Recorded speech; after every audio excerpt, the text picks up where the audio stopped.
जम्मू अगर उमर अब्दुल्ला सरकार एंटी जम्मू है तो हम दरबार मूव जो बीजेपी ने बंद किया था हम क्यों शुरू करते। इसलिए ये मत कहिए कि हम यहाँ जम्मू में कोई एंटी सरकार है।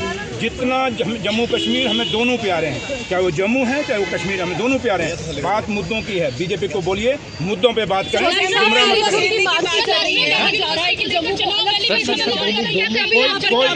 आपने आपने गिर जाओगे आपने मैं आपको ये मालूम कह सकते हैं। अगर अगर अगर अगर उमर अब्दुल्ला साहब, अगर ये सीएम साहब अगर जम्मू के साथ डिस्क्रिमिनेशन कर रहे हैं तो ये दरबार मूव जो बंद किसने किया था? 2021 में हुआ था, उसमें किसकी सरकार थी? बीजेपी के लोगों की। बीजेपी के लोगों की सुनवाई थी। तो ये दरबार मूव क्यों बंद किया था? आए जम्मू की आप चैम्बर्स को पूछिए, आप छोटे व्यापारियों को पूछिए, आम लोगों को पूछिए, रेडी फड़ी वाले को पूछिए कि दरबार मूव चलने से हमें उनको कितना फायदा हुआ है। इसलिए अगर उमर साहब या उमर अब्दुल्ला सरकार एंटी जम्मू होती तो वो दरबार मूव क्यों चलाती?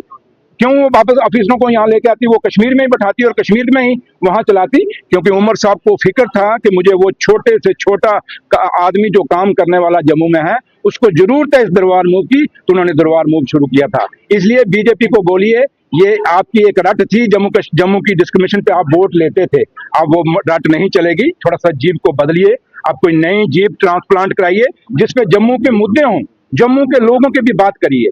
अब आपने पीछे देखा ये नेशनल लॉ यूनिवर्सिटी पे आ गए। अब इनको ये सवाल पूछिए, कल अगर नेशनल लॉ यूनिवर्सिटी जम्मू में खुलती है, अगर उसमें भी कश्मीर का बच्चा ज्यादा आ जाएगा, अगर कोई नीट का एग्जाम पास करके, तो फिर क्या आप क्या कहेंगे कि वो यूनिवर्सिटी बंद कर दो? माता वैष्णो देवी की यूनिवर्सिटी आपने बंद करवाई। मुझे याद है कि जम्मू एग्रीकल्चर यूनिवर्सिटी बनाने के लिए हमने आंदोलन किया था। यहाँ हमने 3 महीने जम्मू शहर बंद किया था। राम साहब उसमें जिंदा होते थे, पंडित मंगतराम शर्मा साहब जिंदा थे, पंडित त्रिलोचन दत्त थे, आपके कितने लीडर हैं जिनके मैं नाम जम्मू में ले सकता हूं, जिन्होंने, प्रोफेसर चमनलाल गुप्ता साहब थे, उन लोगों ने हमारी सपोर्ट की थी उसमें हमारे आंदोलन को। मैं उस आंदोलन को लीड कर रहा था। तो वो यूनिवर्सिटी हमारी लड़ के बनी थी और शुक्रिया अदा करते हैं देवगौड़ा साहब उसमें प्राइम मिनिस्टर बने थे, तो उन्होंने वो यूनिवर्सिटी शेर कश्मीर एग्रीकल्चर यूनिवर्सिटी जम्मू जो चट्ठा में बनी है वो अनाउंस की थी। तो इसलिए ये यूनिवर्सिटी तो मुफ्त में आपको, ये कॉलेज तो आपको मुफ्त में मिल गया था, मेडिकल कॉलेज। ना कोई आपने एजुकेशन की, आपने ना कुछ बोले, ना कोई धरना दिया, ना कोई जुलूस निकाला। जम्मू को एक गिफ्ट मिल गई थी, आपको यहाँ 50 सीटें मिल गई थी, अगले साल और 30 बढ़ जानी थी। और ये देखिए एक चीज है कि आप कब तक इन नारों पे आप जम्मू को चलाएंगे। इसलिए ये जो आज डिमांडें रखते हैं टोटल बचकानी, और वो कौन जो जम्मू की सही मायने में सिविल सोसाइटी है वो आज अपने घरों में है, उनको बाहर निकलना पड़ेगा, उनको बोलना पड़ेगा, उनको बताना पड़ेगा कि जम्मू शहर क्या चाहता है, जम्मू सूबा क्या चाहता है। क्योंकि ये 4 तहसीलें जम्मू शहर की कहेंगे कि हम जम्मू प्रोविंस का फैसला करेंगे, नहीं। मैं खिता पीर पंचाल से आता हूँ, खिता पीर पंचाल को पूछिए, चिनाब वैली को पूछिए, आपका कठुआ कंडी बेल्ट है पूरा, उसको भी पूछिए, क्या खाली जम्मू शहर के लोग फैसला करेंगे कि जम्मू को क्या चाहिए? इसलिए जम्मू शहर को क्या क्या चाहिए, वो आज उनकी मुश्किलें और मुसीबतें क्या हैं। आज जम्मू शहर में आपके सामने चिट्टा कितना आ गया, ड्रग्स कितने आ गए, उस पर कोई बात कर रहा है बीजेपी वाला? क्या जम्मू शहर में आज घर घर में बच्चा बेरोजगार है? ये जो नौकरियां आपके सामने, आप नहीं देखते कि हमारी फ्रीज कर दी मास्टरों की पोस्टें जो फ्रीज की हुई हैं, बीजेपी के दौर में हुई और पीडीपी के दौर में हुई। क्या उसके इनको कुछ सवाल पूछे क्यों फ्रीज की? कितनी स्कूलों में आज मास्टरों की पोस्टें नहीं है, लेक्चरर नहीं लग पा रहे। ये सवालों के जवाब उनके पास नहीं है। मेरे से क्यों मेरे पे इल्जाम लगाना शुरू कर देते हैं? उनको पता है जो सुरेंद्र चौधरी कहता है वो सच कह रहा है, और सच ये है कि बीजेपी जो जम्मू कश्मीर की है वो जम्मू के लोगों की तबाही नकार रही है, क्योंकि जम्मू के नौजवानों को गुमराह करती है। लेकिन मैं शाबाश दूंगा जम्मू सूबे के नौजवानों को, वो गुमराह नहीं हो रहे, वो जानते हैं कि हमने सही फैसला कौन सा करना है, और सही फैसला यह है कि जम्मू कश्मीर जितना इकट्ठा होगा उतना ही हमारा नौजवान मजबूत होगा। आज एकता की जरूरत है, आज जो मुद्दे हैं उनको हासिल करने की जरूरत है, ना कि ये बचकानी बातें करने की जरूरत है। Thank you. तो बिजली कट है, सिलेंडर की बात, क्या बजट सेशन से आप सुनील शर्मा साहब को कहिए कि सरकार पे कम तवज्जो दें। आप बताएं कि किश्तवाड़ के अंदर जब अपना ये जो हमारे जो पावर मिनिस्टर हैं खट्टर साहब जब आप पीछे आए थे, वो क्या कह के गए, उन्होंने क्या कहा है?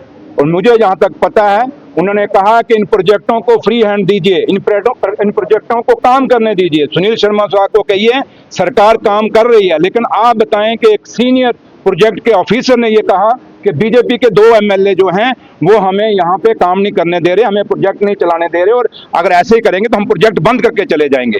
क्या सुनील शर्मा साहब जवाब दे रहे हैं? जब से वो बात उठी है वो दूसरे दिन असम भाग जाते हैं।